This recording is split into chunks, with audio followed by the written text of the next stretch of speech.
What's up, you guys? Sean Ross Sapp, Fightful Wrestling here. It's May 11th. We've got AEW Dynamite to talk about, and we got a whole lot of content to talk about as well. This week, I dropped in a very awkward interview with Braun Breaker. If you all listen to our post shows with Denise, she ain't even releasing his or hers with him. But I posted mine because I just wanted to show people, Alex, that Braun Breaker couldn't be trusted. Did you happen to see that story? No, I did not see the story. The headline reads, Braun Breaker believes 1989 Rick Steiner could beat up Malcolm Bivens is delusional. Right. How can you trust this man? Yes. Well, regardless, we got an interview with him. I got an interview with Court Bauer tomorrow. And we got an interview with Eddie Kingston today. And man, was that a fun one. Yeah. I said, hey, Eddie Kingston, what's the craziest weapon you've seen? He goes, yeah, when I was a kid, one of my friends corked a wiffle ball bat with rocks and put nails through it.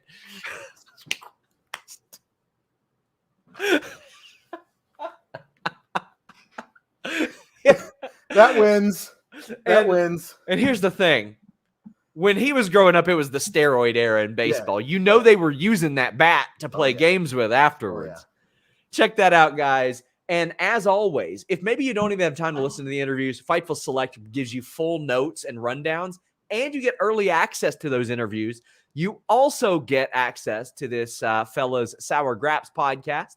Alex, who is often joined by Kate. Alex, how you doing, friend? I'm doing great. Dynamite is the highlight of my week. Sometimes it's just so much fun seeing all these combinations, and then doing all the little my brain starts working overtime and going like, okay, if I was Tony Khan, how would I book this going forward? And I love being able to do that and wonder, how it's all going to come about. I'm on cloud nine every time we do one of these shows. And then this weekend we got to go back up to the old house and fully clean it top to bottom because we're putting it on the market starting next week. Man. So like we're just gonna go in there and spick and span. I gotta recalk the bathtub. Sean, that doesn't sound like a lot of fun to me. What a weekend this is gonna be for me. Everybody loves the caulk. But anyway, guys, leave a thumbs up, subscribe, tap that bell for notifications. Also, get in your super chats and your humper chats if you want your question or statement read on the air. You can go to humperchats.com. You can leave those before. I will actively discourage you guys. Do not spread misinformation in the chat. You will be banned immediately because we don't have time to be chasing that fake stuff down. So keep it civil and all that. Don't spread any misinformation or weird personal stuff that I see some people doing about like the Kota Ibushi deal. We'll talk about that a little bit later. We talked about it a lot on the list in your boy this afternoon. So check it out. It's a good time. This show brought to you by DraftKings Sportsbook and the code Fightful. Right now, you can use that code Fightful. It's NBA playoff time, my friends. You go there, you drop that code Fightful. You bet $5 on any team to win, and when they do, you get $150 in free bets. But we also got NordVPN.com/Fightful and HelixSleep.com/Fightful. We'll tell you more about that later. Let's talk Dynamite. Man, kicking it off with Dax Harwood versus Adam Cole. This was a blast. This was after my own heart. My own HART. I loved everything about this. I mean, watching Dax Harwood as lovable brawler, singles wrestler, like it's just a breath of fresh air. Like what an awesome chapter for this guy. He's by far way better wrestler than I ever gave him credit for when he was half of what I thought was the greatest tag team in the world. He's even better than whatever that is. And it's a blessing we get to watch him do this kind of stuff now. So because I've got a lot of people that are talking about the Coda thing, I'll address it. This is from Golden Kuma's translation. He says, Kikuchi is a matchmaker. He's a fat little guy with curled hair who is often around the seconds. I believe that the current president gave him the order. I'll be back when I have more solid information. What I saw was so dark. Unbelievable things are happening.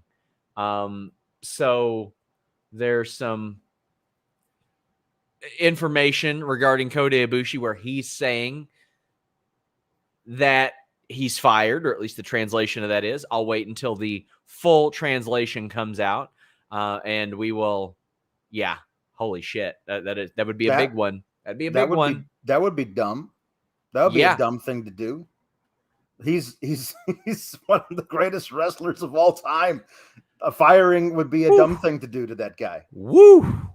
I said that is one of the most incredible self-owns I've ever seen, is saying Kota Ibushi, walk away.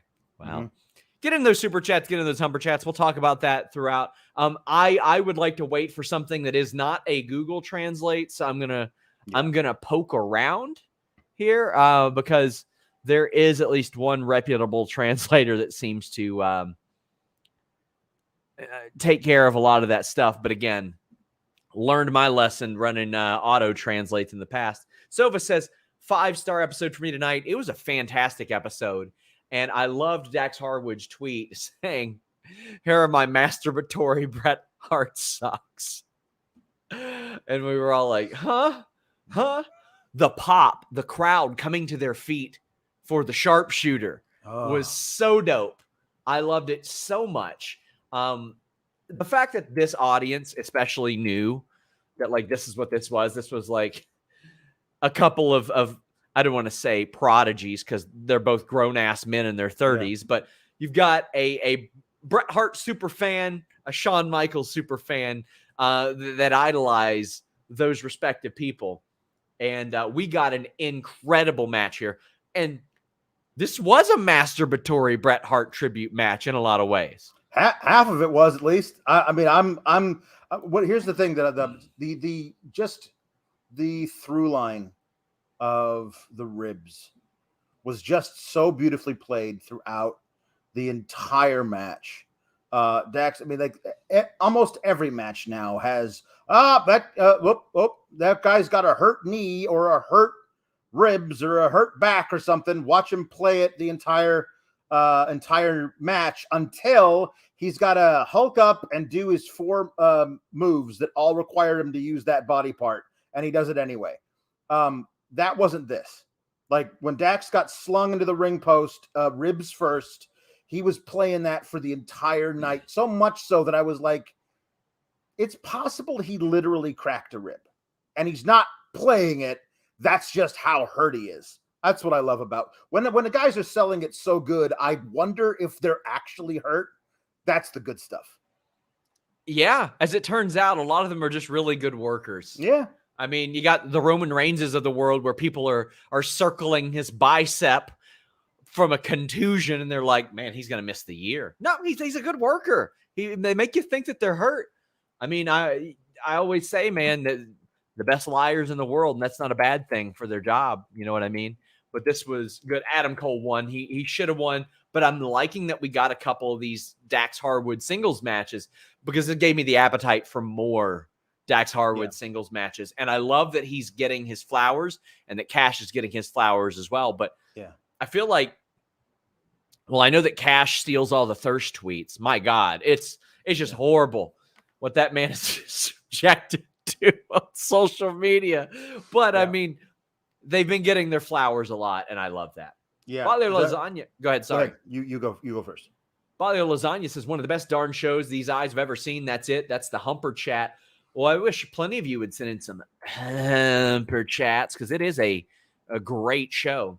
Yeah. The through line of the end of the sharpshooter, of Dax putting Cole in the sharpshooter and not being able to hold it in place because of the hurt ribs, because you gotta activate that core in order to sit back and yank back on the legs.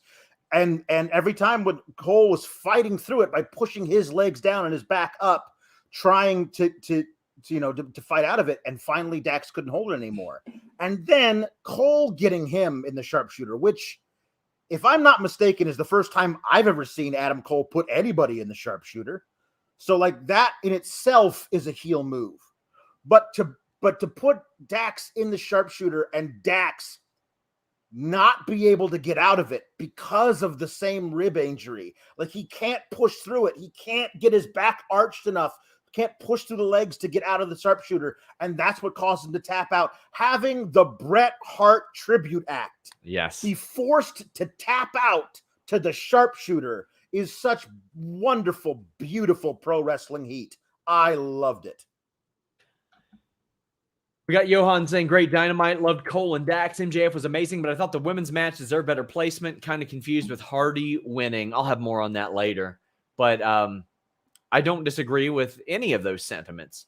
Sawyer says, one of the humpingest Dynamites in a while it was. It humped from start to finish, and I feel like they learned from how they opened Dynamite with the big Jeff Hardy spot a few weeks ago, and it was hard to live up to that, and they kind of adjusted for that. Yeah.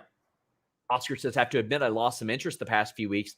This Dynamite finally felt like AEW building to the pay-per-view. Can't wait. And the Owen is fire emoji. The interesting thing about the Owen, not interesting, it's obvious. The thing about the Owen is so many of these people, you can tell, grew up idolizing the Hart family. Mm-hmm. So, yeah, it's something you believe that they care about, even if there's no stakes. True. Yeah. And sorry, I'm a little sidetracked because I've got Jeremy sending me some of the translations. There's Kuma who is translating, and what Ibushi said was, I'm sorry, I wasn't considerate enough. Since I'll be fired anyway, let me be selfish for the last time. The stakes are too high. Again, yeah, we will trust his translation over Google translation, as he is a little more adept at that than Google is. Yeah. CM Punk, I love that he did a feud with MJF, and once you feud with MJF, you're like a heel in Long Island for good. Yeah. I hope that's the thing. I hope that great. becomes a regular thing. Like, once you cross MJF, at least when you cross him in Long Island, that's all that matters. That's it. You're booed there forever. Yes. I thought this was masterful. Yeah, I loved it too. I love him coming out, realizing that he was getting that treatment, and telling him to cut his music so he could just bask in the booze. I love, and even wore their damn jersey out there. He was trying to be like PG Punk, happy-go-lucky, good old Uncle Babyface Punk, and they were like, no, we hate you forever. Excalibur said it was a peace offering. Wrong. It didn't work. So Chris says, love that Punk won that match with a buckshot lariat. I did too. Yeah. I don't necessarily want the pattern to be person feuds with Hangman and beats up all the Dark Order en route to doing it. Mm-hmm. Dark Order lost a pretty integral part in Stu Grayson. I think that he probably wasn't appreciated for how good of a worker he was, but John Silver is going to have even more of the spotlight now, and he's one of the guys that got over the most. Yeah. I don't think that it's wrong to have CM Punk beat him fairly easily here. I don't think there's anything really necessarily wrong with that. It's not John Silver's time right now. It's CM Punk's time right now. Right. So I thought the booking of this was pretty smart, and I like them using the buckshot. Wish it would have hit a little snugger, but whatever. Yeah, he had to fully stop doing the front flip. He wasn't using the momentum to go through it. I mean, it's not his finisher. It's a very different thing to do that when you don't normally do it. The fact that he can do it. Yeah. Like, that's pretty impressive. Yeah. Joseph Snurk says, took the night off from work. Banger Dynamite episode. My New York Rangers survived elimination with a win. Chilling with you awesome gents. What a birthday this was. Happy birthday, Joseph. That's incredible. Hope you're having a good one. Shot Kid says, Punk wasn't heel. They just can't take their best Islander. Left that dumpster fire for greener pastures. Also, real New Yorkers stan Wardlow. Well, CM Punk was absolutely a heel tonight. Yeah. And I adored the post-match promo. Hangman was out there for this. And this is the thing I like about AEW. 1 week, one's a babyface and a heel. The other week, depending on the geographical location or the words that come out of the person's mouth, the other person is. CM Punk says, you wouldn't shake my hand. By the end of that match, you're going to shake my hand.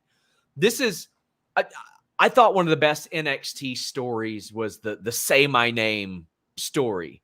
A shame that it involved who it did, but the Say My Name story was such simple stakes. Yep. This has the world championship applied to it. Part of me does wish the Shake My Hand thing was applied to a different story because it could just add something to something else. But it is a great thing, and Hangman just flipping him off instead, I thought was wonderful because I don't know if it will result in that. And in fact, Hangman might stick his hand out afterwards and CM Punk might go heel.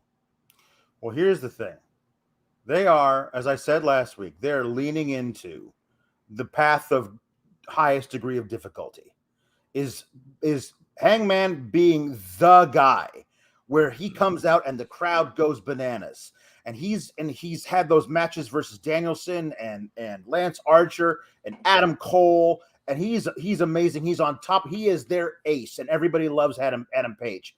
Let's see if we can get you to boo him by the time he's going into Double or Nothing, so that during the match you're cheering CM Punk, and CM Punk turns heel on you and makes you feel all some kind of way because Hangman was right the whole time to not like Punk. And also this particular moment where Punk says, by the end of the night in Double or Nothing, you are going to shake my hand.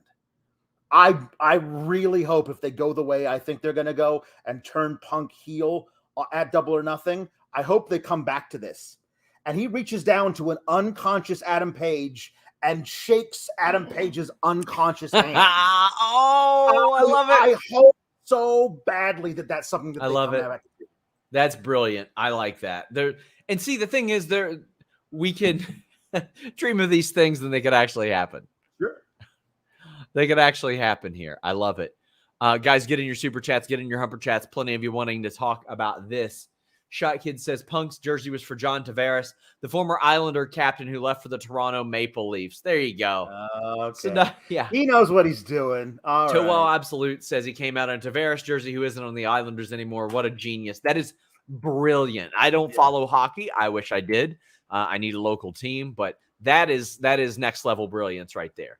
Jambeard says, as a hockey fan, I loved him coming out to Long Island in that jersey, the team's former captain who had a nasty split with the Islanders. Yeah. See, like I'm glad that you guys are around to let us know this because I didn't know that. And that in retrospect makes me like it even more. Yeah, it's better.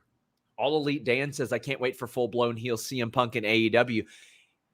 Punk knows how righteous he can be, how self-righteous he can be. And I mean, that's where the straight edge society gimmick came from. But now there's a lot of it there too. Like there's a lot of things he can lay claim to because of his absence, which I'm very excited about. Yeah. Jamebeard says, can't help but to get a bit of a Hart versus Austin vibe for the first time. And now I want to see Punk put a bloody Hangman in a sharpshooter.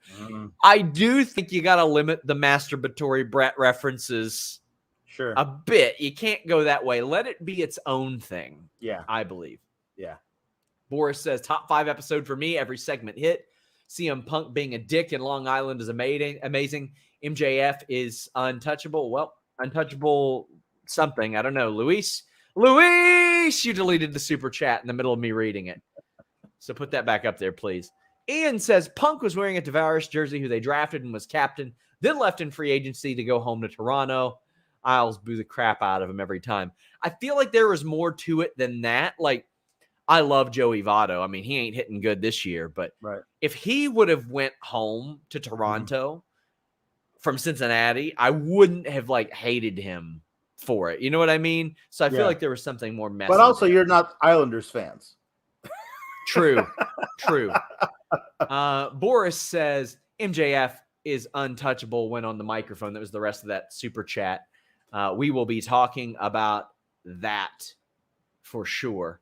But we've got the Toni Nese Danhausen match. Danhausen's music humps, by the way. I love it. Yeah.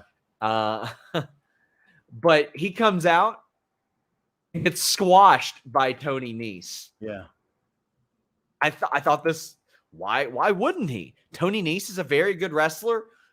Danhausen is a comedy character. This is great for Toni Nese. And I mean, does it hurt Danhausen? You could say it probably does hurt Danhausen, maybe a little bit in the eyes of some people, because let's be real, there are those weirdos that are like, Danhausen, a jobber. Why do they even got him on the roster? And here's the thing. Those people would be even angrier if they had let him get any offense in on Toni Nese. Everything, anything you do will be mediocre to somebody. Right. No matter what. I like that also, like, he was ready to have, I love also Toni Nese flexing, and Danhausen goes, what is this? What is this? Like, just flexing doesn't do anything, so now I'm going to curse you. And then smart Mark Sterling was smart, got him distracted, which allowed for the squash. And then smart Mark getting back in and being like, oh, I'm sorry. Did we beat up your favorite meme wrestler? Do it again, Toni. And Toni just hitting him with a knee over and over again. But all this was all done so we could get Hookhausen. That's all this was done just so we could get Hookhausen, John. So that's all it was. Mark Sterling was livid, and he said, he sent me a tweet tonight. Let me see what it says. It says, Sean, I'm not doing well. Please report that. So he's like riling up Toni Nese after this match. He's like, this guy didn't even get an entrance. I love it. But then Hook comes to save Danhausen. Now, you do see a few of the elements of Hook where he's kind of still learning. His face is hidden. You can't really see his facial reactions. He's looking back and forth like this instead of maybe the slow look to the crowd. But he'll pick up on that. And Danhausen's a really good person to be with if you need somebody to pick up on the character aspects, the body language, the facial expressions, all that stuff. He shook Danhausen's hand, and we get Hookhausen. Not only do we get Hookhausen, we get Hookhausen versus Smart Mark Sterling and Toni Nese on the buy-in. Oh, so good. I'm so excited for this because this is an appropriate booking. Toni Nese, who just squashed a guy, against Hook, who has beaten everybody. And the people that are on their teams are the wrestler / lawyer / agent of Toni Nese and a guy who got squashed. It is a sensible booking from that perspective because Smart Mark has talked all that shit. Yeah, it's great. And what we get out of this is we get everybody's famed meme wrestler who's going to get all of his offense in against the other guy's manager. So it's all going to be fine. Nobody's going to be able to throw a fit because Danhausen did a move to an actual wrestler, which of course is how they view it. So I think this is going to be a lot of fun. And it is a if you're not ready to do what I think is the Hook story, which is Ricky Starks gets jealous of all the attention Hook is getting and starts a rift between them. And Hook takes the FTW title off of Ricky Starks. Yes. Like, that's the Hook story. If you're not ready to do that story yet, because Ricky Starks and Hobbs might be the next tag champs, this is a great thing to do with Hook in the meantime. People asking what Danhausen's finisher is. It's a go to sleep. So today on Listen Your Boy, check it out today, guys, myself and Jimmy Van. He asked, like, okay, well, because he's not that familiar with Danhausen in the ring and all that. He said, well, what can you do with Danhausen, like, after the comedy stuff? And I said, well, if you saw somebody posted, like, an early image of Danhausen where he looked horrifying. Like, there is a route there. But what I want to see is where super popular Danhausen lets the fame and money go to his head. Yeah. Like, I want to see that. I want to see egomaniac Danhausen. Hollywoodhausen. Yes. That's what I want to see. Yeah. And he told me in an interview he wants to do that stuff. I mean, like, you look at it, and, you know, he's done the tequila dance and all that stuff.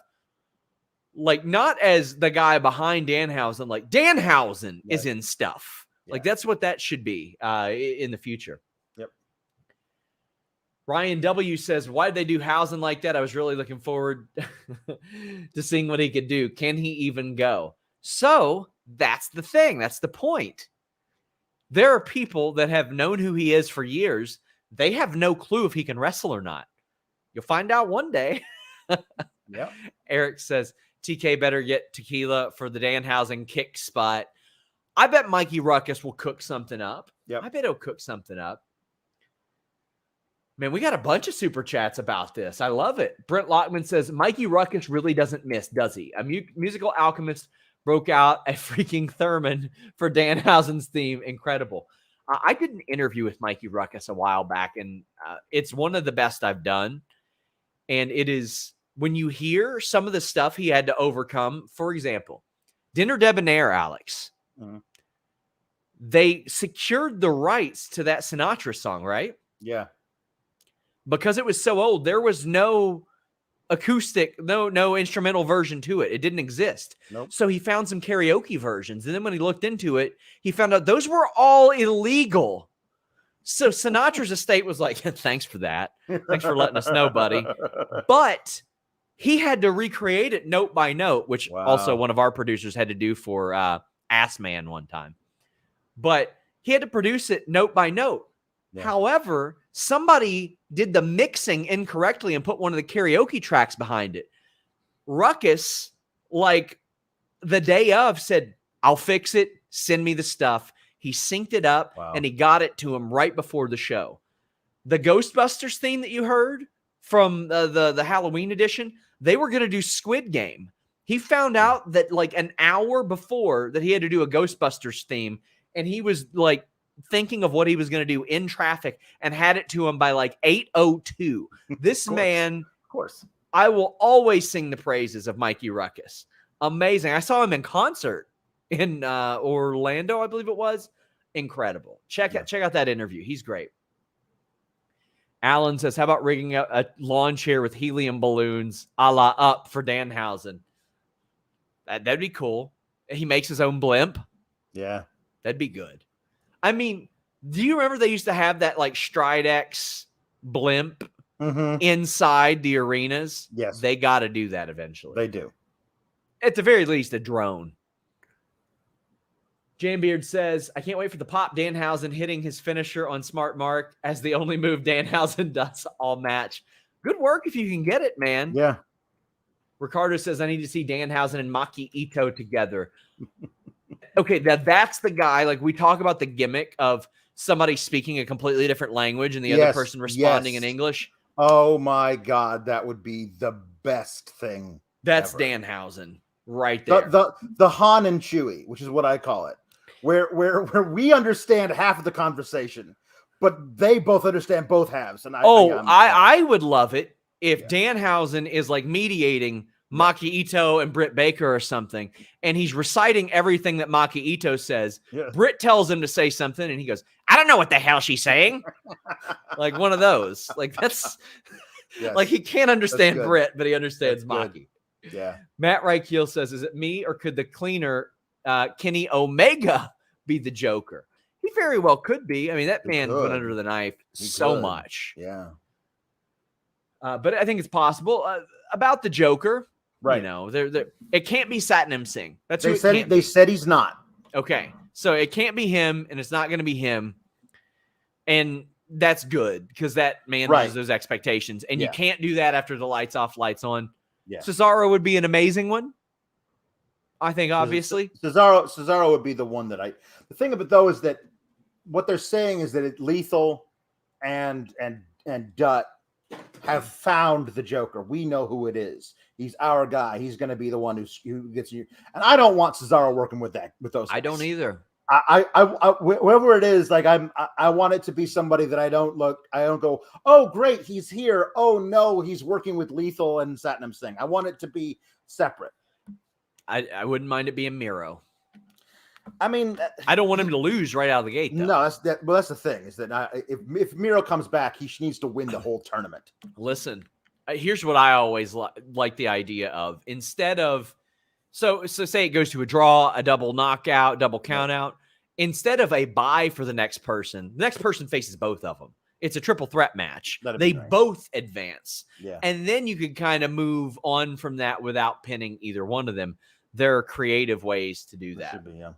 Jambeard says, give me Danhausen meeting Abaddon on BTE. I don't see it with Abaddon, like with him. I think he could react off of her really well. I love Danhausen falling in love with Abaddon because he sees the real beauty inside Yes. of her could be really, really funny.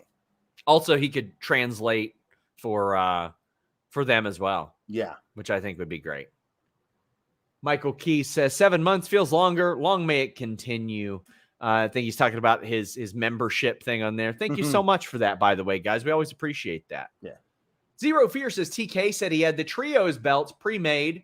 Besides the 6-man titles that we know, what other belts do you think he had made to put into the show eventually? I heard that those were made a while back, but wasn't able to get a confirm on it. But I asked Toni, like, hey, when could you see these? And he said, when Kenny comes back. So to me, it's very obvious. Undisputed Era versus the Elite. But I could see women's tag titles down the line, but I think that's it. I think that's the only thing you could possibly add for the foreseeable future.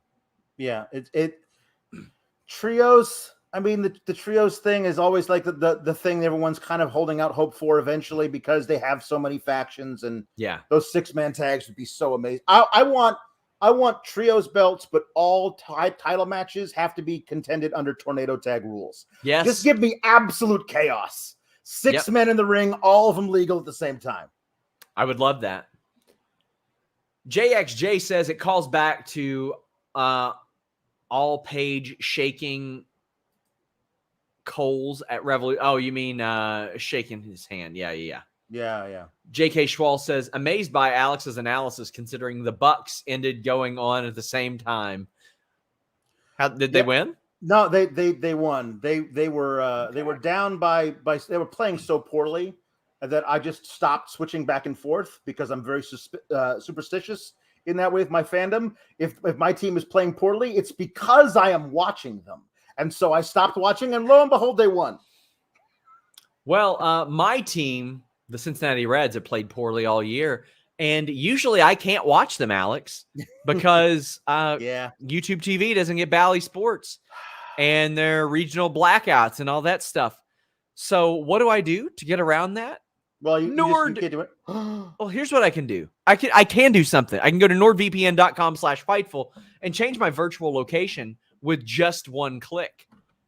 My TV service doesn't have Bally Sports. I can't watch Reds games on it. So you know what? I switched to another one and got NordVPN. 70% off the plan, additional month free, 30-day money-back guarantee, fastest VPN in the world, works on all my devices, laptop, desktop, phone, PC, router, TV, all that good stuff with nordvpn.com/Fightful. Man, somebody said, Sean, your Reds shelled the Brewers today. Buddy, did you watch that game? Because the Reds gave up 6 runs in the 9th. Don't blow your lead with your bank account, at least. Keep those funds up with nordvpn.com/Fightful. That big UFC pay-per-view that happened this past weekend, you could have got it much cheaper with nordvpn.com/Fightful by subscribing to overseas services. And how about this? They got that threat protection, blocks online trackers, blocks annoying pop-up ads, blocks all kinds of stuff. Sure wish we had that on our tweet deck this weekend. nordvpn.com/Fightful. I use this every single day. You guys are gonna love it.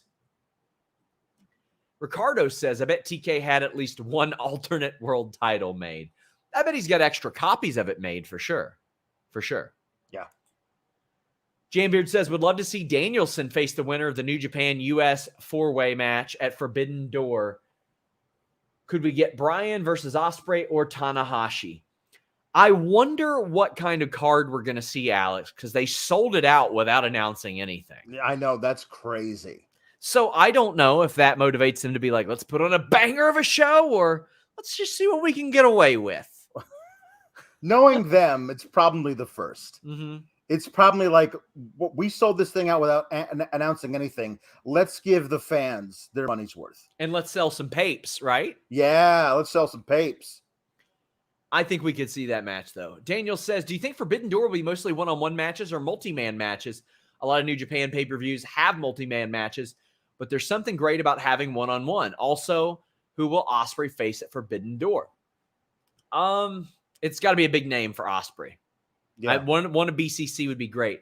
But also, I think BCC could be involved in a multi-man. So here's what I'd do. First off, I'd do Bullet Club somebody. Yeah. And a mixture of multiple Bullet Clubs. I would even say, hey, Gallows and Anderson, can you come work this? Yep. I'd bring them. I'd bring a couple from New Japan and then one from AEW as well. I'd have a bit of a mix. Then I would do a New Japan versus AEW multi-man. And then I would probably limit it to AEW and New Japan baby faces, AEW and New Japan heels. So you can do 2 or 3 and it makes sense. I don't think you should do more than that. One of them should be on the buy-in. What are you thinking? Well, I think there's a very good chance we don't get a lot of announcements at all until post Double or Nothing, because the Double or Nothing will may change some alignments, may change who's holding the titles, because I think you don't want the champions in singles matches, because then you worry about who looks good coming out of it and all this kind of stuff. If champions are going to be involved, make them in multi-man matches. They don't have to take pins. They have to get all that kind of stuff. But I think there's got to be a couple really big marquee singles match dream matches. You say Ospreay, who does Ospreay face? There's a whole bunch of people in AEW for whom that would be a dream match. There's a lot of really awesome possibilities, and I love that we're probably going to get the card trickling toward us over the next 6 weeks, and we might get the biggest matches announced the week before the pay-per-view. It's going to be really, really special. Very excited for this show. Still on the fence about whether I'll be there live, but I'll be here for the AEW Double or Nothing post show. It'll be the first one that I'll be here for, in quite a while. So I'll be joined by Julie Cutler. Many of you saw her on the WrestleMania Backlash preview, and I thought she was wonderful. I've got Andrea Hanks joining me for the prediction show, so lots of cool content coming your way there. Chris says... let me pull this up. He says, I have the same superstition about sports as Alex. I also will switch the jersey I'm wearing for the football game. Man, I wish there was any rhyme or reason as a Cincinnati sports fan. They're so inconsistent. I can't have a superstition regarding that. Brent says, we're going to hear JR to react to a bag of teeth, aren't we? Oh, we certainly are. Axel Hunter says, might be too sports entertainment for those involved, but I'd enjoy seeing Hook starting to have fun with Danhausen. Taz gets upset, and we get an I don't want your life story. What if Hook talks? He sounds the opposite. He sounds like Denise's impersonation of me. Well, we're not going to eat leather, are we? Huh? Dad, Taz, I don't want to choke people out no more. I want to dance. One of those. Yeah. Yes. Daniel says, I'd love a faction with really good wrestlers who feel like they're not appreciated. Nese, Angelico. Sorry, that's Angelico, sir. And Kip Sabian, maybe. I keep thinking the social outcast, but really good in the ring. Sabian is incredibly underrated on the mic, too. He's very, very good. Angelico is unbelievably talented. He is still, to this day, one of my favorite things from Lucha Underground. Alex, I know you adored that first season just as much as I did. So great. They made Ivelisse one of the biggest baby faces. They did somehow. You every time you watch her, you're like, oh my gosh, no, Ivelisse. That's talent. Man. Very true. Yeah. Doug says, do you think New Japan people show up at Double or Nothing? That's an interesting question. I'd have to look at their US schedule, honestly, and I'll pull that up right now. Because, I know they got the event in Philly this weekend, but if they have something near that, it wouldn't surprise me to see as I look. No, I don't. They're doing, that's Best of the Super Juniors throughout that period. So, I do think we could see a couple. I think we could see that. We mentioned the Joe and Lethal promo. It's Mike himself says, do you think we get a one-off AEW debut, Miro return as the Joker against Joe? Which one are you leaning to? I would like it to be a debut, somebody we haven't seen before.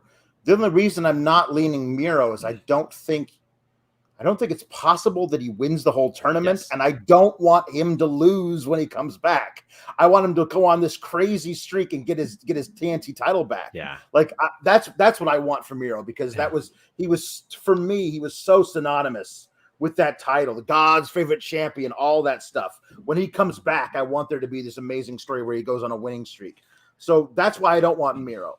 But I would love for it to be a debut, somebody like a Cesaro. But again, if that means he's in league with Sanjay Dutt and Jay Lethal and Satnam Singh, I don't want that for Cesaro. I want him to be a lone wolf who does whatever he wants. This isn't a super chat, but it's a plug. Chicken Pom Pom says, it stuns me nobody has tried to recreate Lucha Underground. Friend, let me introduce you to Azteca Underground in MLW. As someone said, Dario Cueto was such a phenomenal authority figure. He's there. He's in MLW. And how about this? Right now, I got a bunch of notes from my interview with Court Bauer, the owner of MLW, over on FightfulSelect.com. If you don't have time to listen to our full interviews, Fightful Select is there to help you out. He talks about Enzo Amore. He talks about the women's division. He's going to start a second women's division down the line. Talked about doing an all-women's show. Who's helping him with that division? He talks about MLW contracts, talking about a new broadcast deal. That interview is up for everyone, free on Thursday. So check that out. It's a great talk. Court Bauer is very, very transparent. He worked for WWE for quite a while as well. He's got an awful lot of interesting things to say. And MLW, man, they're on a roll. They locked down Mads Kruger, Jonathan Fatu, Alicia Atut, Richard Holiday, and Alex Hammerstone. That is like the top of their card. Yeah. In the middle of a talent war, he locked them down. So, Shot Kid says, sleeper picks for Joker, Thatcher, Busick, Hero. You know what? Honestly, all three of those would fit in really well with that, especially if they were a part of the ROH deal. Shot Kid, those are all three really good shouts as a part of Ring of Honor. Yeah. I got sold a ticket on this night, Alex. I almost cackled aloud 2 weeks after Dark Side of the Ring was reported as being canceled. I reached out to Evan of Dark Side of the Ring. He's like, man, don't believe everything you read. And then they revealed, no, it's not canceled. But I was like, oh my God, they're rolling out the new episodes now. Yeah. Come on. Yeah. It was Chris Jericho doing this read. And then in the middle of the read, he realizes it's just a promo for MJF in Long Island. This is amazing. It was perfect. They even got the guys who don't really look like the people to reenact it.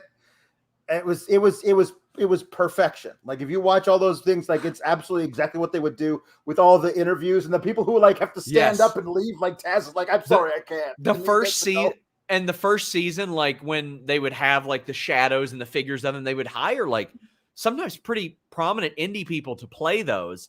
And like that would be one of my select scoops. I would dig up who did it and kind of post it there.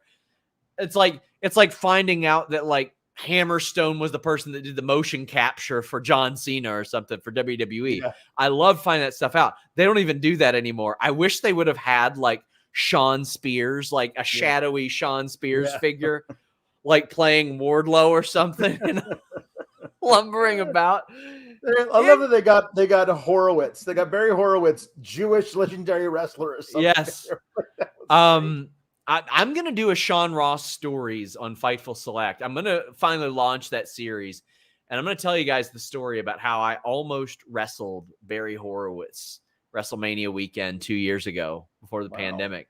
Pat yourself on the back for that one. Yeah, he was down for it. We were trying to make it happen. I'll tell you all the full story on Select. That's going to be a new show that's coming probably this summer, but this was just such a wonderful stuff. And the MJF Wardlow contract signing ends with Wardlow power bombing Mark Sterling through the table. Like the shades of Batista are so evident here. Yeah. And I like it because it's not ripping something off. It is very clearly an homage to these things. Yes. And that's what I like, because WWE, AEW at war, still pay some respect to the good shit that happened. And Batista, that turn was one of the great things that happened in that era. And if you're going to follow a template, follow the template of the good era of Goldberg and the really great era of the turn of Dave Bautista. I thought this was fantastic, Alex. Yeah, I loved it. I love all of this. MJF working the crowd. Like, all right, everybody. Okay. Now let's show everyone at home what a great people Long Islanders are. I would hate for all of you to stand up and boo this man any time he talks. I don't want any of you to do that. Wink, wink, wink. And of course, like they lead the whole thing. It's so great. And I love Wardlow's demeanor through the whole thing is so great. Because he's not like, oh, I really wanted, let me at him. He's just sitting there going like, one of these days, I'm going to get my hands on you. And then you're going to die, little man. Like, he's just so cool about everything. Wardlow is the absolute coolest MFer in all of wrestling right now. Yeah. Just so damn chill. I love it. MJF going full babyface. So I watched the show with my wife, and she's like, "Is he being serious?" Because she isn't as religious of a viewer as I am, obviously. Right. And I was like, "Yes, only here." Yeah, and I love it. I love that this works. Yeah. I love it. I mean, it ain't 97 Canada US, but God damn it, it's fun. I love it because it gets that type of reaction. It is so wonderful. Yes. All Elite Dan says MJF is going to be a brilliant face one day. I think he should be a heel all the way through. Mm-hmm. I've always said the one way you turn him face is briefly. And it's when some like intense piece of shit shows up and he raises hell, baby faces, heels, anybody in AEW. He ruins it for everybody. He ruins the party and doesn't let anybody have fun. And everybody in AEW goes, who's the one guy that can out motherfucker this guy? Yep. And they've got to turn to MJF. Yes. Like, that's what I want to see. Yep. Jambeard says Dark Side of the Ring even retweeted it and said it was the start of season 4. I mean, they had to have in order, like they had to get that signed off on. So yeah. Josh says, never thought Barry Horowitz would be on AEW. No, honestly, if you would have told me that he would be, I would be like, yeah, that checks out. I mean, Virgil was at one point, but yeah. I just thought this was so great. And also, like, you know, MJF laying out the conditions. So yes, I'm gonna whip you not 1 time, 2 times, 3 times. Sean Spears, how many times am I going to whip Wardlow? And him doing the thing where he would used to do where he'd stir it up before he did the 10. That was so great. I love how they lean into certain things like this because they all know what we know. It's just great.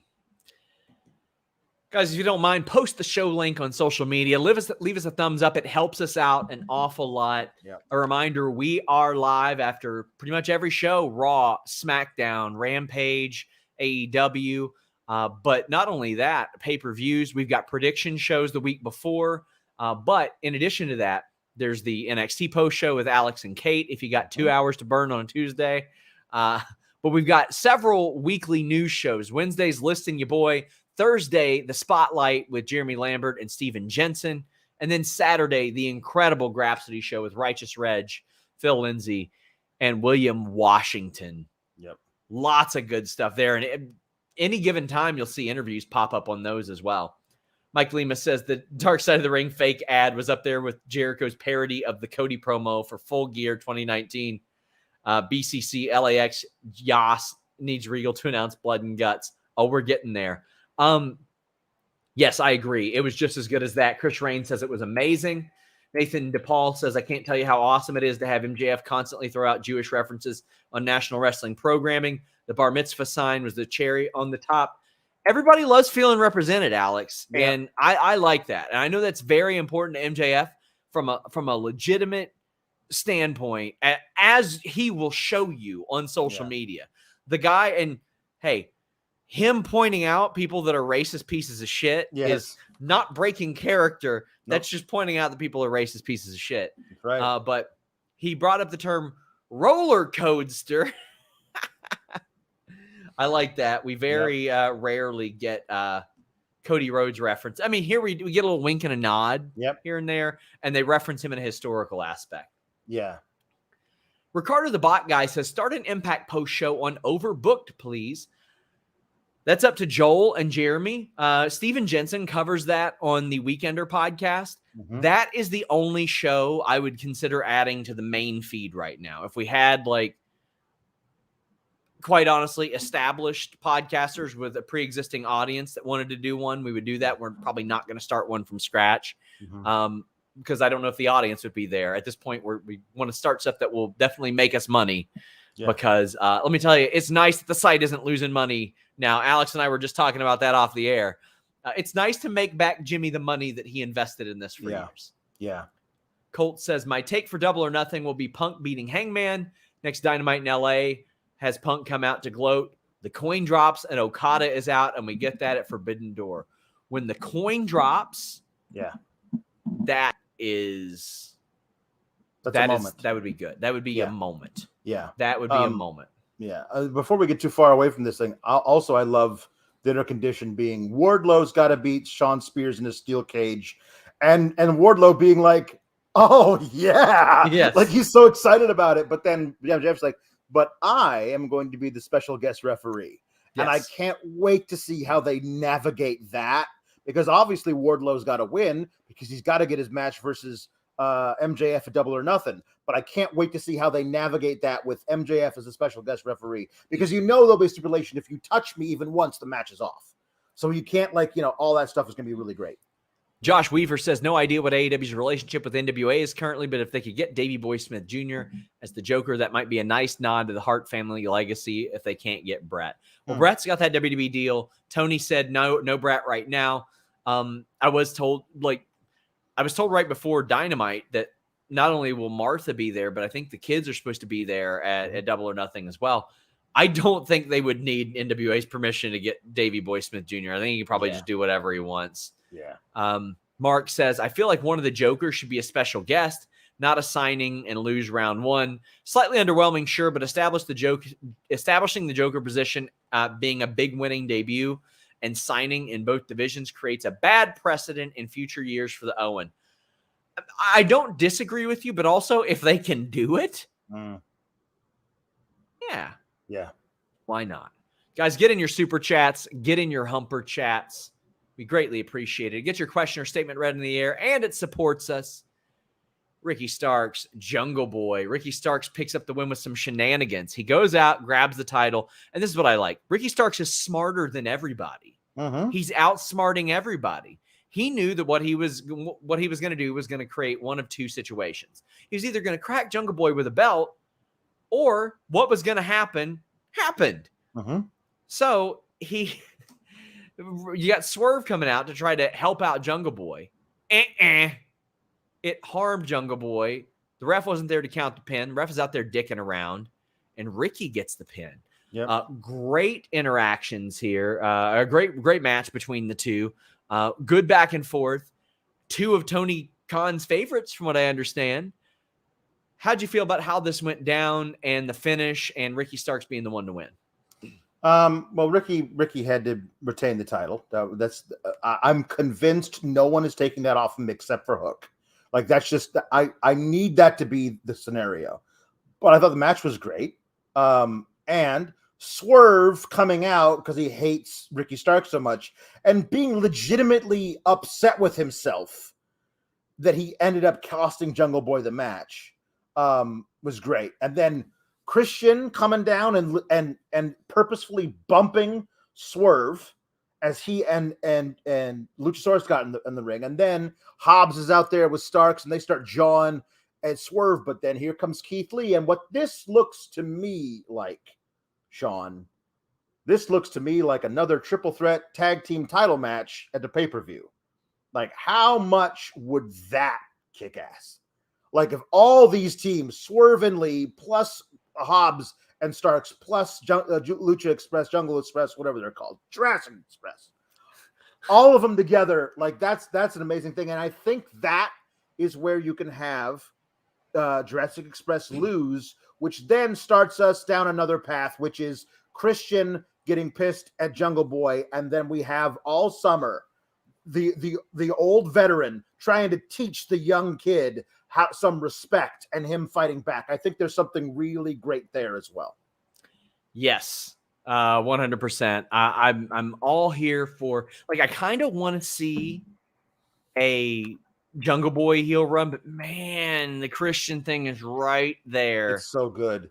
There was that moment at the end where everyone had left and Jungle Boy was he was angry at himself and kind of beside himself, standing over on the side with his back to Christian, and Christian sees it and turns around and walks slowly over to him. And you could tell everybody in the arena was like, is this where it happens? Yes. And they know that we know it's going to happen eventually, so they're going to hold it out. They're going to hold it out until it happens. It's great. Got some super chats. Reese Power says, people, we need to stop sleeping on Ricky Starks. I think they have. I think he's pretty well accepted now. Chris says, do you think we get a triple threat match for the tag titles with Jurassic Express, Hobbs and Starks, and Swerve and Lee? Yeah, I do. I think so. I think that's the way we're headed. I definitely do. Corey says, great show. The only weird match is Jungle Boy Starks. Do you see J.E. losing the titles at Double or Nothing and Christian turns? Yes, I see that as well. Yeah. I think that makes an awful lot of sense. And that's a pretty marquee feud.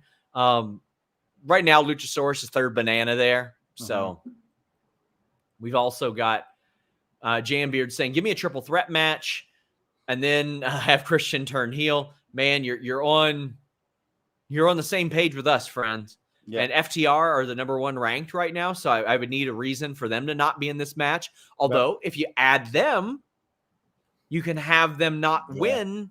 Yeah. Or you can either have them win the titles or not win without losing, which I think is very important. Box of Mixed Biscuits says, here are $5 to publicly praise Stu Grayson and show that people are willing to spend money to cheer him. I've been willing to cheer him since I saw him in Toronto, SummerSlam weekend 2019. I've told this story many times. I was there at the Midtown Event Theater to watch a plethora of shows, and the two people that stood out to me, and I mean that as people I had not seen work before, were Jody Threat and Stu Grayson. And the fact that neither one of them have a contract right now is mind-boggling to me. If I were WWE, Alex, I would sign Stu Grayson for a number of reasons. Some of them petty reasons, but reasons nonetheless. But still, petty reasons can be good reasons. Sure. Take another person that AEW wanted. Right. And he could fill, I think he could fill that Cesaro role quite a bit, albeit a much smaller version. Yeah, I mean, I can't imagine a Vince being like, yeah, let's pick up this guy and have him do the good stuff for us. Like his whole thing of like, I want to wrestle more. I feel like he'd probably not be doing a lot of that in WWE. Fair point. I mean, maybe live events. I think he could do something very interesting with Sami Zayn. Like his buddy from Montreal type of thing. Sure. I think Sami Zayn could do something interesting with anybody. He did with friggin' Wee Man. So yeah. Mike Lima says waiting for the coin to drop and Bullet Club for life. Yep. The Yas promo, they were too happy. So Daddy Magic quote tweeted my Eddie Kingston thing and said, who cares? Yeah. But the numbers game finally caught up. And here's what I like, Alex. It didn't even the odds. LAX got more people. Yeah. And not only did they get more people, Regal got in on it too. Now, this is the thing. We've watched Yas play the numbers games forever. And we were like, Homicide, Hernandez? Yeah. Eddie Kingston's like, no, buddy. As Seahawk said, I remember when Moxley saved, or when I got saved by snakes and sparklers and all that stuff. Like he had my back. Yeah. From the dollar store fireworks stand. Yep. I got his back now. Yeah. And I love it. And the thing about that is it makes Eddie Kingston just told me about corking a bat with rocks with nails through it. Yeah. Yeah, he's going to go 7-on-5 against these people because they've been messing with him for weeks. Yeah. So why wouldn't he bring some more people? Yeah. I love this. This made so much sense. I love where it's just Mox to start with. And it's like, ooh, that's because I'm like, he's worth at least 3 of your guys by himself, Jericho. And then, of course, we know when he walks out slowly through the whole crowd and gets down to ringside, then Danielson's music hits. It's like, there's still, it's him and Regal and Yuta. And like, we're still 5 of us and only 4 of you. And then here comes Kingston and Santana Ortiz. And I loved, by the way, the makeup for Kingston's burn. Very accurate. Because a few months ago, Solo Sikoa got a fireball in the face. Yes. And his makeup for his burn was just like, looked like he was a hot dog that had been on the grill too long. It did not look at all like actual burned flesh. And this looked very realistic. And I thought that was cool. But all of this is to say that Wheeler Yuta is going to have to go to Japan pretty soon. Because of that battle of Super Juniors he's got to do. Yeah. So if he's not involved, and Regal's not actually going to wrestle, then it becomes 5-on-5. Mm-hmm. And what's 5-on-5? What does William Regal get to yell out sometime before? We got people that paid. We got people that paid to talk about it. Yes. Rob Reed says, I find it amazing AEW has found a way for William Regal to announce blood and guts. Blood and guts. So the crowd is going to pop to an insane level. They're going to hop up. They're going to throw their arms up. They're going to be so excited over this. Oh, so good. Chris Kessler said, line of the night by Excalibur. Yas, for some reason, will give a victory speech. Shot Kid says, if you want to be as hard as Daddy Magic when he's turned on, and then reach for the inner thigh, my friends. Yeah, that's right. Chris Raines says, Regal still has the power of the punch. Ooh, that's a great touch, too. Yeah, he knocked out Jericho at the end of the brawl. That was such a great touch. Did he have the knucks on? Because if he didn't, did not have the knucks on. He should have had the knucks on. Yeah. Should have had the knucks on, and he should use them there, too. Yeah. He should deck somebody if they get out of the cage. He should reach through the cage and knock somebody out. Or pass the knucks to somebody. Yeah, there you go. Yeah. Fran Chili says, wondering if Yas versus... Buddy, it is BCC, not BBC. BBC is something... Yep. Way different. Yes. Yes. I think the Black Cock Combat Club is something way different. He says, will it stay a 5-on-5 or is Jericho going to recruit someone? It'll be a 5-on-5 because Yuta is it's going overseas. Jimmy Super says, love when wrestlers like Mox still have allegiances to their friend whenever they're off doing other things. Mm-hmm. There you go. Ray Sandoval says, OMG, OMG, OMG, Tony Goat should never allowed. Sorry, that is under the wrong thing. Luis! Josh Weaver says, let's not overlook the real reason Regal dropped Jericho tonight. You deck Jericho too if he pissed in your tea. Yeah. Regal never forgets. Never forgets. I want him to reference that as well. Like, that man soiled my tea. Like, I want one of those. Dystri Fiel says, didn't get Forbidden Door tickets, so here's money absolutely well-deserved. Can't wait for Jericho and Regal's confrontation. He'll get revenge when he pissed in his teapot in the Attitude Era. There you go. Yeah. People saying Jericho did what? Back in the Attitude Era, Jericho pissed in Regal's tea. Yep. Yeah. Tyler Lasagna said Blackpool Combat Club joined the fight with Yas because they back Moxley, but they also want to steal Garcia. That's wouldn't mind that either. Yep. Serena Deep Thunder Rosa promo. Hey, this beats them doing the live in-person promo. Harry SeaWorld says, was Thunder Rosa watching the Fightful review of Dynamite last week? Do champions normally watch Sheet live streams that critique their cringeworthy promos? Yes, she was watching it. I mean, she was quite literally in the chat. So, yes, she was watching it. Yeah. There are lots of wrestlers that watch our show. Some of them will say it out loud. Some of them won't. MJF used to actively troll us. Yes. In the chat. Yep. He did. There you go. Brent Lockman says, I was at that show, Sean. Dark Order versus Butcher and Blade, and Aussie Open remains one of my favorite tag matches I've ever seen. That was a lot of fun. That was a lot of fun. Jorge Sandoval says, BBC and Blood and Guts. I think you mean BCC. Yes. Go together like peanut butter and jelly. This is Shakespeare stuff Tony Goat is doing. I'm sorry. Listen, that'll never not pop me. It'll never not pop me. I am 12. Jamie Hayter versus Toni Storm. Chris says they have great chemistry in the ring. They sure as shoot do. Yep. Any few of the doubters that Toni Storm might have had have got to be eradicated by now, Alex. This was great. I mean, I fully anticipate each of these women to have either a TBS or an AEW Women's World Championship reign.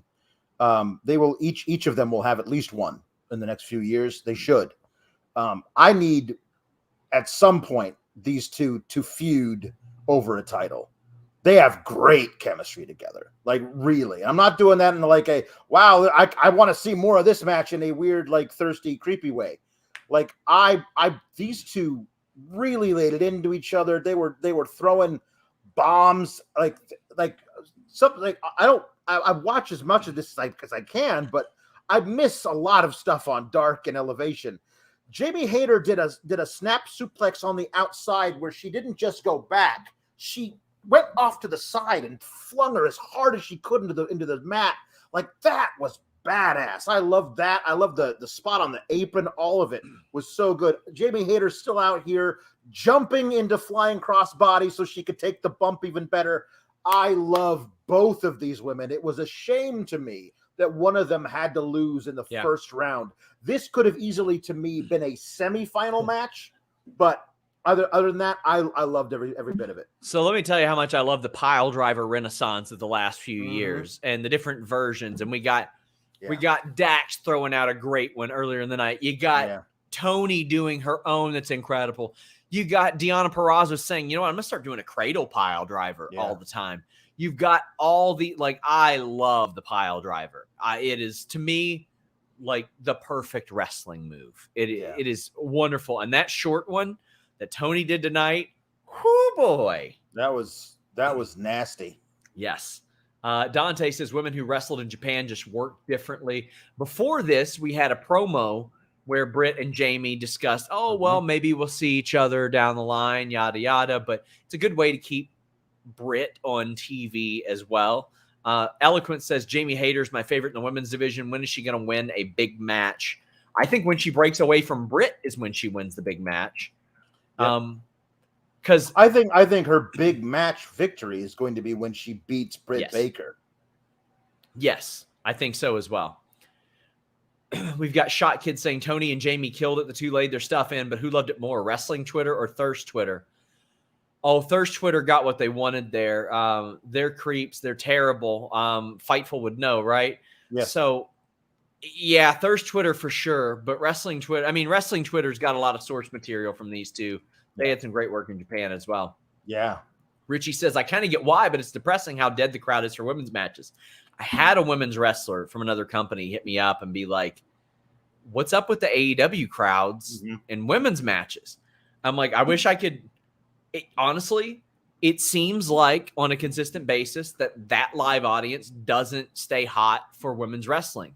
And I hate that because they got some good matches. I had people sitting there saying that Mercedes Deonna match wasn't good last week. And I'm like, man, listen, maybe I'm biased. Deonna's a buddy, but I thought that the way that they turned it up after that commercial was hot.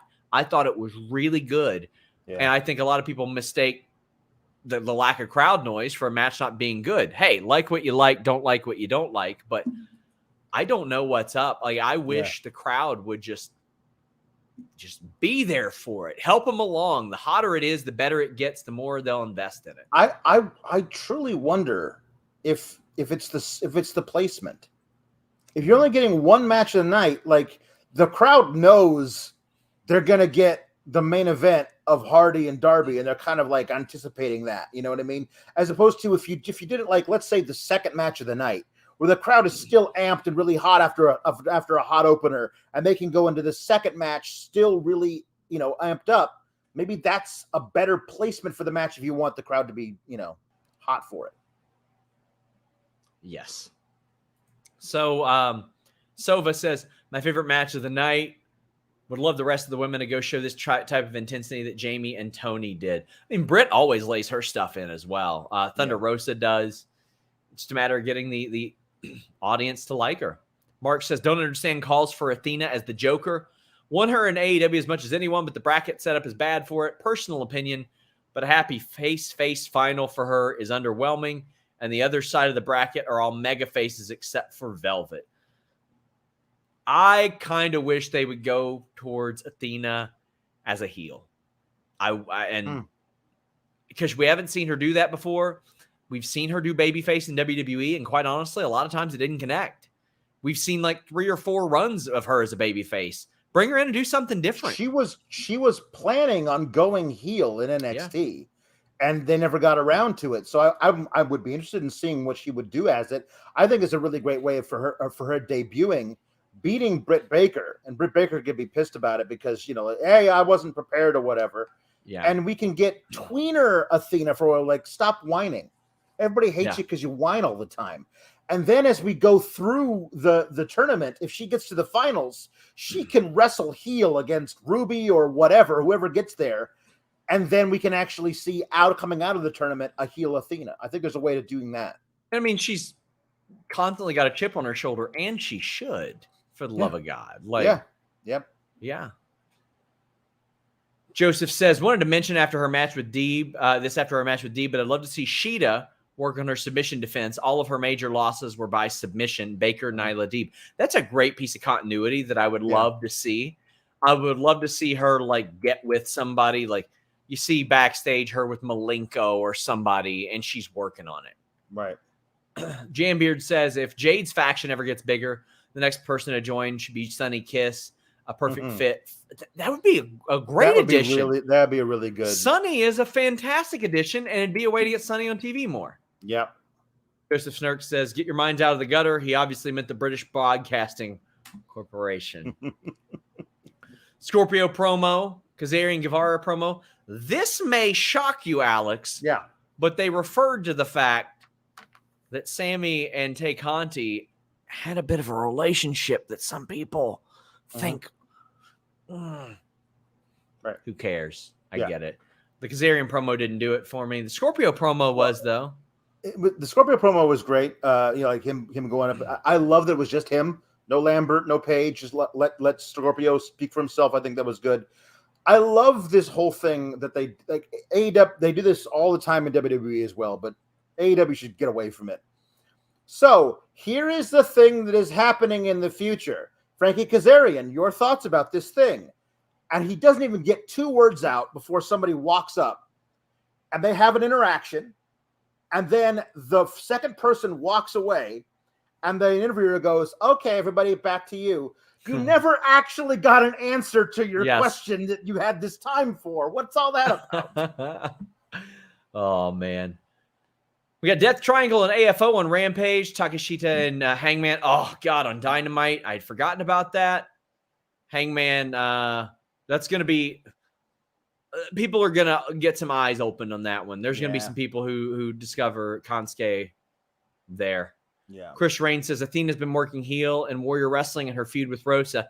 Yeah, but I mean on like a national stage. I think Warrior Wrestling is great, by the way. I think they're incredible. I want to get out to one of their shows. And I want to choke out Frank the Clown for existing. So, yeah, I love what they do. Yeah. I loved what Darby Allin and Jeff Hardy did. Get your super chats and humper chats in for this one.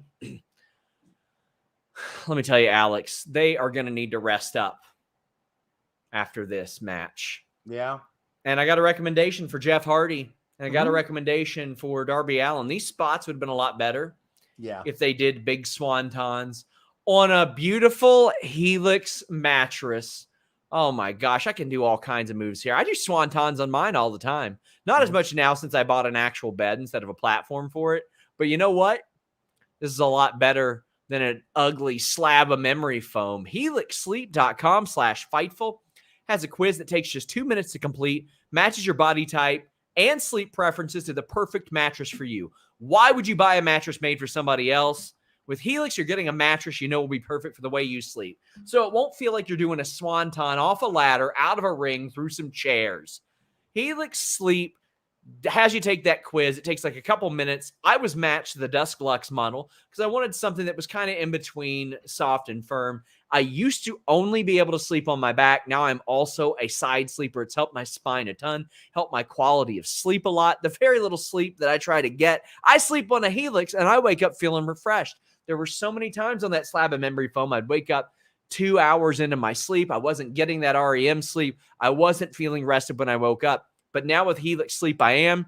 And you know what? The fellows over at GQ and Wired Magazine thought so. It was their #1 overall mattress pick of 2020 by both of those publications. It's been recommended by multiple leading chiropractors and sleep medicine doctors. Let me give you a secret, guys. Breaking some news here. HelixSleep.com/Fightful 2-minute quiz. They offer up to $200 off all mattress orders and 2 free pillows for our listeners of HelixSleep.com/Fightful. Invest in your sleep. It is one of the best decisions I ever made personally. I bought a Helix Sleep mattress. I messaged them. I said, your mattress has done incredible things for me. Let's do business. And they said, bet. Let's do it. Let's hook up your viewers with $200 off. HelixSleep.com/Fightful. You don't have to go to a mattress store, and you can send it back. You get 100 nights guaranteed, risk-free, a 10-year warranty. If you don't like it, you can send it back. They'll even pick it up. They also have flexible payment and financing options. Check them out, HelixSleep.com/Fightful. Oh, man. DJ Page says he wants Riho to win. He says he's not a fan of Ruby Riott. He is most of the super chat is about him not being a fan of Ruby Riott. Well, I don't think Ruby Soho is going to win this. I don't think Riho is going to win this either. Sorry for the stutter there, friends. Who do you see winning this, Alex? The women's Owen. I'd say either the Joker. You know what? Here's the thing. There's a lot of chatter about how they kind of did Ruby wrong since she came back. And this might be like, we're not putting a title on you because we're doing other things right now. But you're going to win the Owen. And that's our way of making good. Like, that might be a thing they do. I don't know. Honestly, I'm hearing like they're at least on the broadcast, we're talking about, we hope Shida is okay and can compete. I don't know if any of that is a shoot. I think Shida would be a fantastic shout too. She's been there since the beginning. That might be a nice thing as well. Guys, get in your super chats, humper chats. We are at the main event, the home stretch, your last opportunity to get them in. Also, check out our friends at Fightful Overbooked that have a ton of additional content. We've also got some stuff on Twitch as well. Check them both out. Breaking Sydney says, none of you seem to understand. I'm not locked in here with you. You're locked in here with me.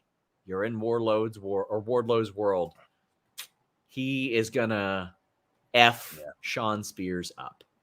Yeah. Mark Losper says, you know what they say? You don't get REM sleep. It's the end of the world as you know it, but you won't feel fine.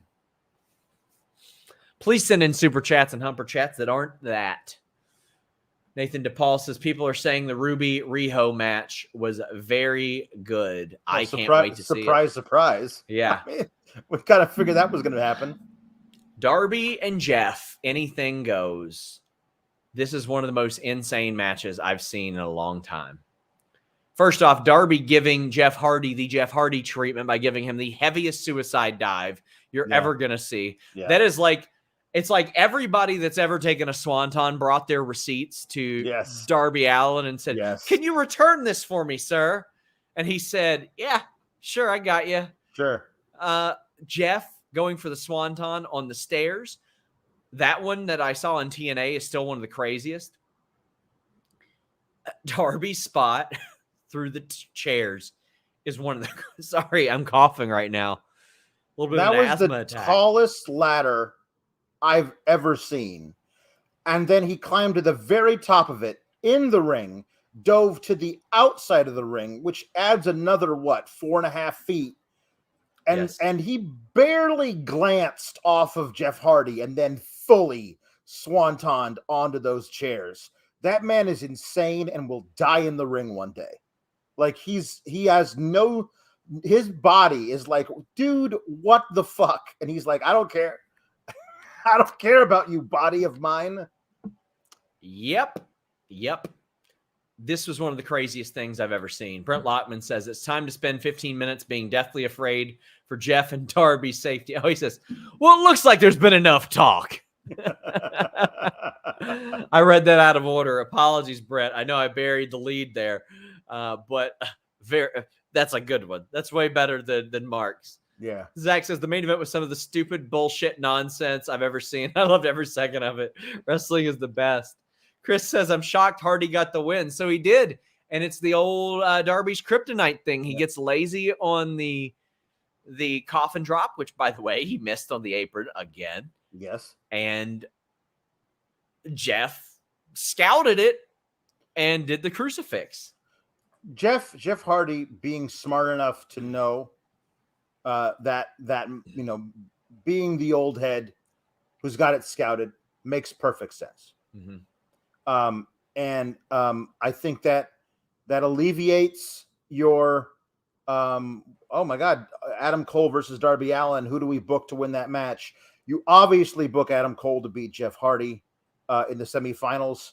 So that's an easy thing for them to do. It'll still be a great match, but you obviously do Adam Cole. There's no question about that. So all of that I understand. However, I have been saying for now months, Darby Allin is bulletproof. He doesn't need to win a lot of these matches he's winning. You're telling me that you had him lose to Jeff Hardy, but beat Andrade. Like Andrade was a guy who needed that victory. Yes. And Darby would not have lost anything by losing it. He still would have been like, he beat Swerve to get into this spot. I understand why, because you want to have the Jeff Hardy versus thing. But there were guys that he's faced in recent months that really needed a victory, and Darby won. And it was like one of those things of I understand, but at the same time, there are people out there that Jeff Hardy also doesn't need to. Jeff Hardy never needs to win another match. He's made forever. So it's one of those things of when you got a guy who needs a victory. Yeah. I always say probably err on that side. That's my own personal proclivities. My prediction is the Bucks cost Jeff the match. We go into Young Bucks, Hardys. Yep. I think Hardys probably even win that, and I think Hardys become tag champions eventually. Like I think they'll get a short run as I think they're going to get that nostalgia run. For sure. It's just Travis says, what's up with the awkward face Matt gave Jeff at the end of the match? I feel like it wasn't supposed to end that way. Like, realistically, none of that shit we saw should be happening. Jeff did a swanton from the top rope to the outside onto the stairs. Like, yes, Matt Hardy says, how is your spine, brother? Are you okay? Because we have a very important match at the pay-per-view in 3 weeks. Please tell me you're all right. Please don't do that anymore. And Jeff's like, I'm cool. This is a good point. Darby loses the headlock takeovers and crucifix pins. Yeah. He's got to shore it up. And I would love Sting to be like, yeah. I would love from like these coaches, like that's what they call their producers and all this stuff. Like if a Billy Gunn recognizes his sons are losing consistently that way, you send him to a specialist. You shore it up. Yeah. You bring in somebody. I mean, if you're getting knocked out in your UFC fights, you bring in a striking coach. Like you bring in a specialized one. Jambeard says, are Darby and Hardy made of flubber? What in the blue hell was that car crash? Who needs a spine match? They're out there treating this like they're the Walmart guys. Yeah. Like just doing the craziest thing. Craziest thing. Shit. Jay Blood says, what Darby needs now is a deep story about him confronting himself, made by way of Sting confronting him about his recklessness. Yeah. There are a lot of stuff that you can kind of do there that Sting can lend to. You know what I mean? Yeah. There's an awful lot of stuff there. Is there anything particular that you're looking to there as them possibly doing? I mean, there's a story to be told. Darby Allin like needing like an intervention to stop nearly killing himself in the ring. I don't know that they're actually going to do it, but there's a story there to be told, especially when you have Sting, who's basically become his surrogate father figure, and his idol, and a guy who knows enough to be able to tell Darby Allin, man, I get up out of bed and I can barely move because of all the shit I did when I was your age. Maybe tone it down a notch. I don't know that they're going to tell that story, but there's a story to be told. And we'll see what they do with it, but it might be interesting. Franchilli says crowd pop for every single entrance makes a huge difference. Low-key glad Jeff won, so now Darby can rest his back for the next year and a half. Yeah, I would ideally, I'd like to see him out of the ring a little bit. I'd like to see Sting say, listen, like you said, I got stenosis. I don't want you to have it. So let's take some time off. Yeah. Sandoval says, OMG, OMG, OMG. Toni Goat should never allow Darby and Jeff to wrestle again. They're going to kill themselves. The State Athletic Commission will never sanction their match again. The show was 5 fire emojis. Yeah. This was a very, very good show. Like a lot of times with these shows, I don't really look at like what's on the docket until I'm setting up the podcast for the evening. And I looked at it and I was like, damn. Yeah. This is going to be wild. We got a couple more super chats, humper chats. So you still got a couple minutes to get them in. Mark says, my idea is that Ruby does win, beating Riho, Shida, and Britt. That's 3 former champions, 2 faces, and 1 heel, winning the respective face champs and conquering the heel in the final. Elevate her without giving her the title. Then she challenges Jade. She would need to go on like a really extended run, and it needs to be like all banger matches all the way through, which I think would be the case, Alex. Yeah, I think so too. I think she's definitely got it in her. Todd Allen Star says Shida wrestled 5 matches in Japan last week for a combined 160 minutes. She's fine. One of them was 100 minutes. The one of the tag matches, I believe it was I think it was an hour and 40 minutes long. It was an hour and 45 minutes, if I remember right. Unreal. Didn't get to see it, but Jordan says, give me Hardy and Darby for a trios group. Call them the Crash Test Buddies. That's pretty good. Seriously, love tonight's show. Like if they ever do those trios titles or a trios tournament, that's absolutely one they should just form for the hell of it. There should be stories of like guys trying to form trios so they can get something in there. I think that'd be a lot of fun. Well, the show's been a lot of fun. So is FightfulSelect.com. If you all like that, if you liked the juiciness of that Tessa Blanchard wow story last week, I got more coming for you this week. Had some news on Cesaro and sort of what promoters have been told when they tried to book him. A plethora of MLW news. We gave you the first look at those new titles. We have news on the new Up, Up, Down, Down. We had Eddie Kingston telling us that he wanted to join the G1. We broke the news that Alexa Bliss was to return to Raw on Monday. We broke the news that Charlotte was taking time off, had the Backlash producers, Raw, SmackDown producers. We broke the news that Mia Yim signed with Impact Wrestling. Broke the news that Sami Callihan was heading back. So if you like spoilers, that's great. If you don't like spoilers, that's fine, because we got stuff like Candice LeRae's WWE deal expiring, Will Ospreay being set for his GCW debut, news that the Authors of Pain are returning to the ring, some nixed NXT storylines. We've got a ton of stuff there. Moose telling us that he was going to sign with AEW, or WWE rather, instead of going back with Impact. FightfulSelect.com. It's just 16 cents a day. And not only do you get exclusive news, you get multiple exclusive news pieces a day, plus on average, at least 1 show per day as well. Sure. Alex, tell the people what you do there. You can find me on Fightful Select twice a week, talking about Raw and SmackDown and what absolute train wrecks they are right now. And this week, there'll be no Friday show because I'm going back up, but there should be a Saturday night show. So just keep that in mind, talking about SmackDown. And you can follow me also on Tuesdays talking about NXT and whatever the heck's going on over there with Kate. And then tomorrow on the Know Your News Network, it's Kate and I's show, Get the Flick Out of Here, where we talk about movies and TV shows that are weird or crazy. This week, we're talking about the Netflix baking competition show. Is it cake? I've seen the trailer. It's so ridiculous. It is so ridiculous. Some talented people on that show, though. Very talented people on that show. So yeah, that'll be out tomorrow on the Know Your News YouTube channel. You can follow me on the Twitter at Alex Sourgraps. Thank you guys so much for all the super chats and humper chats. They were way up from Backlash and Raw. I know in the summer they slowed down a little bit. So I want to thank you guys so much for the support because we are a publicly funded site. Check out nordvpn.com/Fightful, helixsleep.com/Fightful. And don't forget, download that DraftKings Sportsbook app. The NBA playoffs are going. Use that code Fightful, and you can win up to $150 in free bets when you make a bet of $5 and your team wins. Derek Gordon says, Sting, Darby, stop the reckless stuff. Also, Sting jumps off a balcony.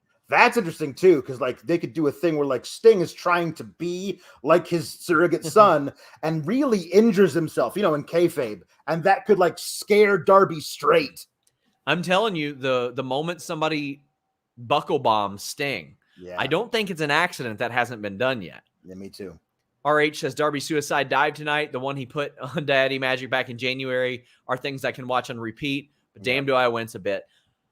To me, nobody else should do one. To me, it's like Montez Ford with the frog splash.